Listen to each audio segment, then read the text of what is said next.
Oh, fortunate one, paradise must be won. Paradise must be won. Each day and each night, through darkness and through light, cry it out to the Assalamu alaikum wa rahmatullahi wa barakatuh. Alhamdulillah.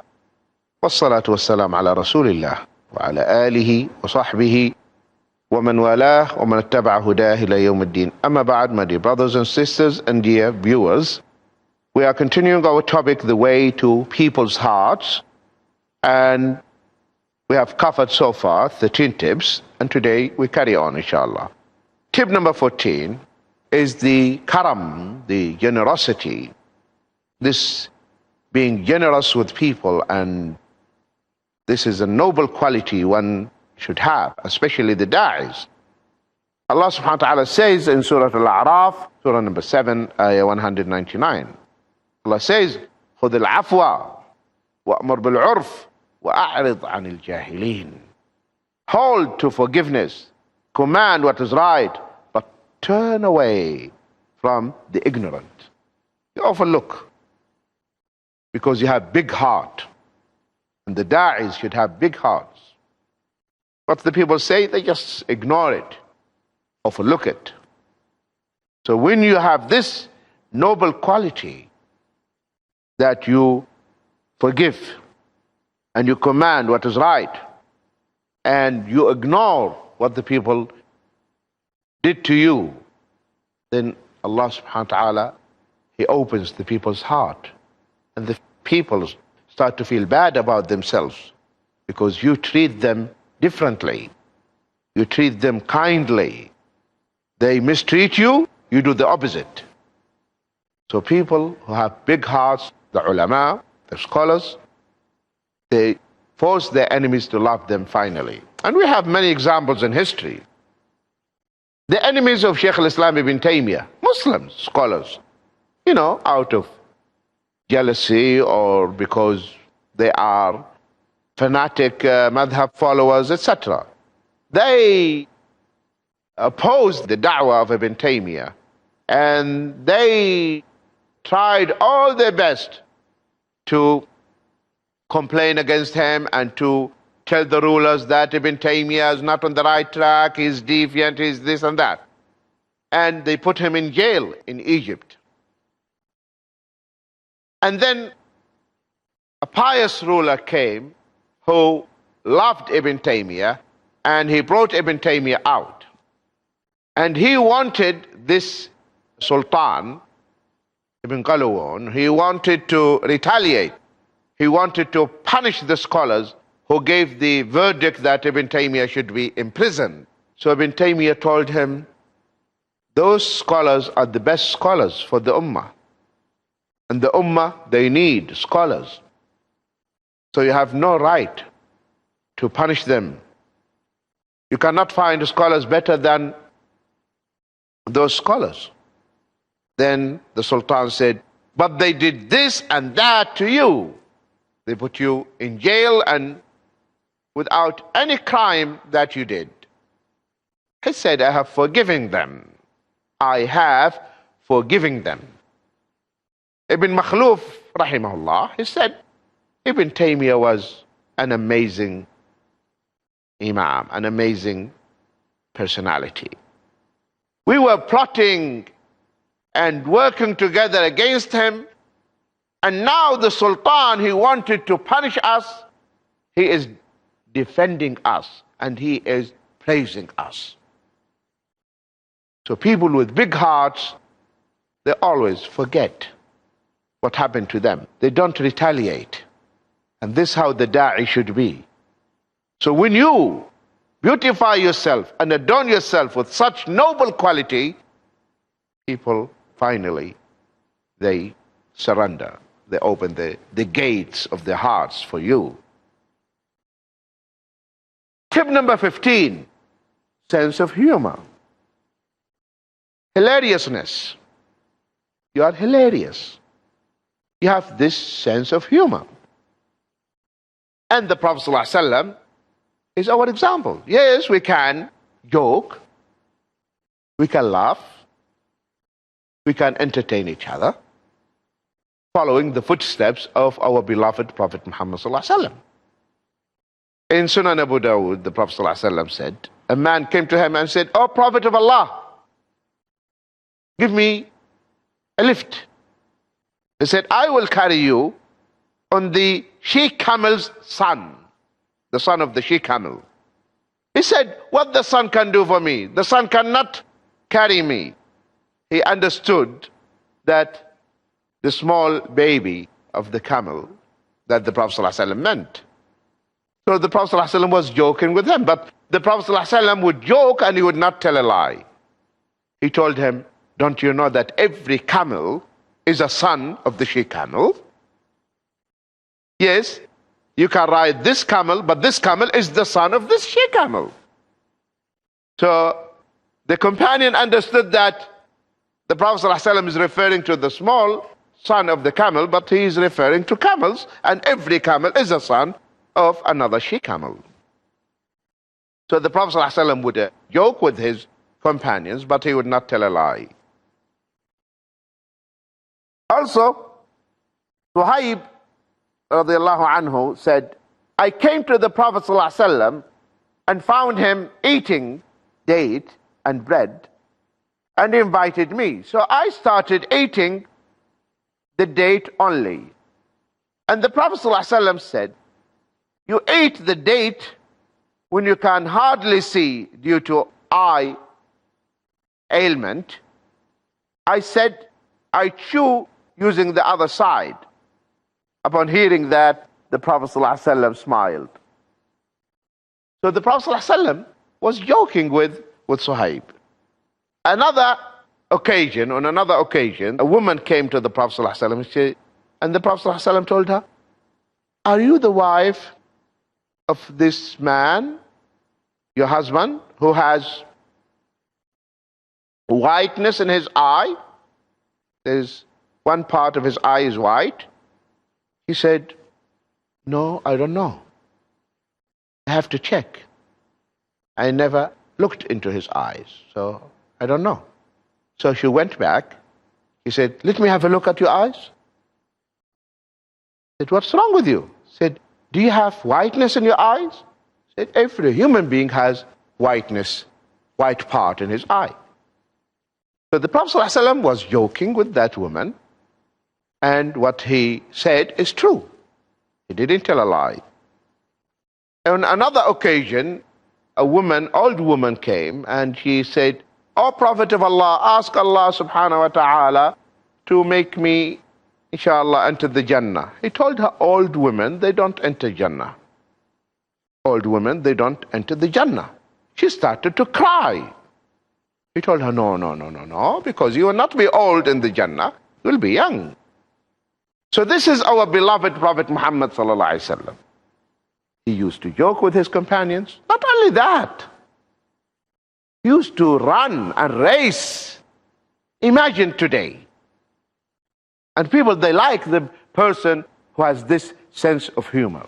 They like him. And they want to listen to him. And they open their hearts for him. So the Prophet ﷺ is the best example for all of us.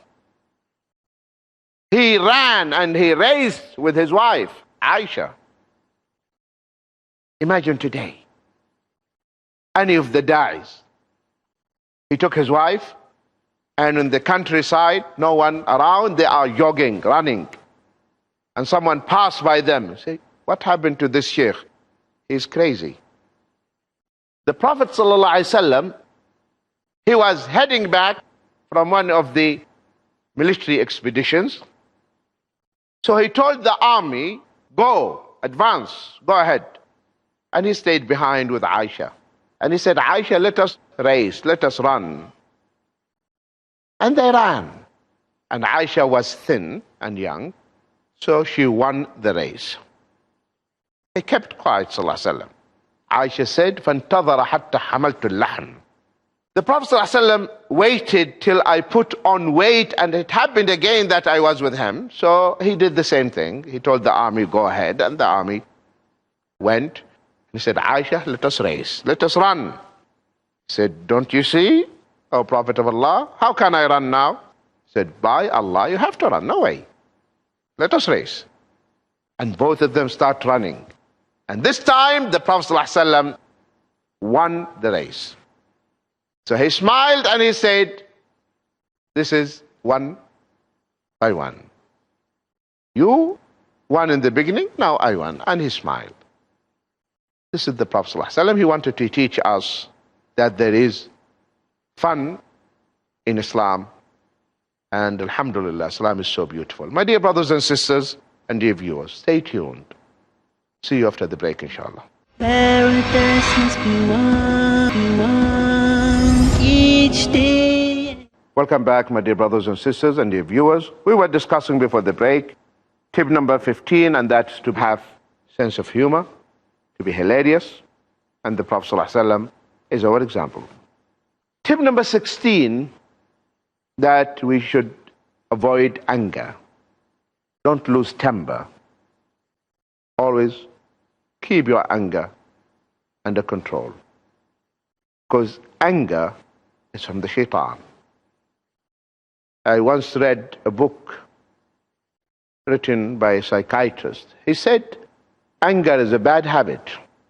And if you want to get rid of it, he said, when you get angry, go and have a look at yourself. See your face in the mirror. See how horrible you look. See your eyes are puffing up. Your face is red. You look ugly. People, they commit crime when they are angry. People divorce their wives when they are angry. That's why the Prophet ﷺ said, when you get angry, if you are standing, sit down. If you are sitting, lie. Or take wudu. That will cool you down. Seek Allah's protection from the shaitan. When you get angry, say, A'udhu billahi minash shaitan ar-rajim. You will cool down. Many people, when they get angry, you tell him, say, Akhi, say, A'udhu billah. Say, he will not say it. Because the moment he says, A'udhu billahi minash shaitan ar-rajim, he will cool down. So this is tip number 16. You should not get angry or lose temper. Because by doing so, people, they will switch off and they'll not listen to you. Because you lose control. But if you are patient and you always control your anger, this is a noble quality people they like. And then they respect you for that and they can listen to you. And Allah subhanahu wa ta'ala says in Surah Al-A'raf, that is Surah number 7, Ayah 200, وَإِمَّا يَنزَغَنَّكَ مِنَ الشَّيْطَانِ نَزْغٌ فَاسْتَعِذْ بِاللَّهِ إِنَّهُ سَمِيعٌ عَلِيمٌ. And if an evil whisper comes to you from shaitan, then seek protection with Allah. Verily, He is all hearer or knower. So this is nazgh, this satanic whisper from the shaitan. The moment it crosses your mind, turn to Allah and say, my Lord, save me, protect me. So always, when one day a man came to the Prophet ﷺ and said, O Prophet of Allah, advise me. He said, don't get angry. He said, advise me. Don't get angry. 3 times. And then he told him, La taghdab walaka al-jannah. Don't get angry and the Jannah, paradise, will be yours. Just control your anger. Many times I receive telephone calls, a man divorced his wife. Why did you divorce the mother of your kids? I was angry. I was angry. I was angry. Always, that's the answer. And when you ask him, what made you angry? Silly reason, nothing. Sometimes they feel shy, they cannot mention it. Just because the food, the salt was less, silly things. But it is the shaitan who comes in between. And piece of advice for the sisters, You see your husband is flaring up, getting angry, cool down and pull yourself aside and disappear. Don't try to reply, because the shaitan comes to you. Why are you afraid? He's humiliating you. Do something. Answer him back. You answer back. Shaitan tells the man, shame on you, shame on you. A woman is facing you, raising her voice. Do something. Until he drives you not to the shaitan, and then finally you say, talaq, you are divorced. For silly reason. Just go away. Or sometimes she flares up. She gets angry. She is a human being as well. She gets angry. You're cool and you go. She's shouting at you, come here, you coward. Come back. Cool down, go, leave. Don't reply back. Leave the house. Go to the masjid and pray 2 rak'ahs. The shaitan will try to tell you, she is insulting you, man. What's wrong with you? She doesn't respect you. Tell him, you fool, the cursed one, I know what you want. You want to destroy my family. No, I will not listen. I'm not fool to listen to you. Leave the house, go to the masjid, take wudu, pray 2 rak'ahs, cool down. Things, after a while, come back. Assalamu alaikum. Because the moment you left her and she cooled down, she feels bad about herself. The guilt eats her. And she might cry. Come back. Assalamu alaikum. Peace. A smile, a hug. It's over. So don't open the door for the shaitan. The anger. Sayyidina Umar bin Khattab. A man had problems with his wife. Always, she's giving him tough time. So he came to complain to Sayyidina Umar about his wife. When he reached the door of the house of Sayyidina Umar, he heard Umar's wife screaming and shouting at Sayyidina Umar. And Sayyidina Umar was quiet. So he said, oh, I'm not alone. It is happening in every house. So he went back. But that time, Sayyidina Umar, he opened the door and he saw this man is going back. He said, come, brother, what is it? He said, no, nothing. He said, no, please come. He said, you know, Amir al-Mu'mineen, I came to complain about my wife and they found you have the same problem. Sayyidina Umar said, listen, brother, she's a human being. If she flares up from time to time, I have to tolerate it. She cooks for me. She washes my clothes. She looks after my children. She looks after my horse. And he started listing all the chores that his wife does. So if he gets angry sometime, I have to accept that. Sheikh bin Baz rahimahullah, in his beautiful book, and this book actually needs to be translated into English or other languages, because this book is called Fatawa al-Talaq. It's all verdicts and fatawa about the talaq. He mentioned in that book the different degrees of anger, levels of anger.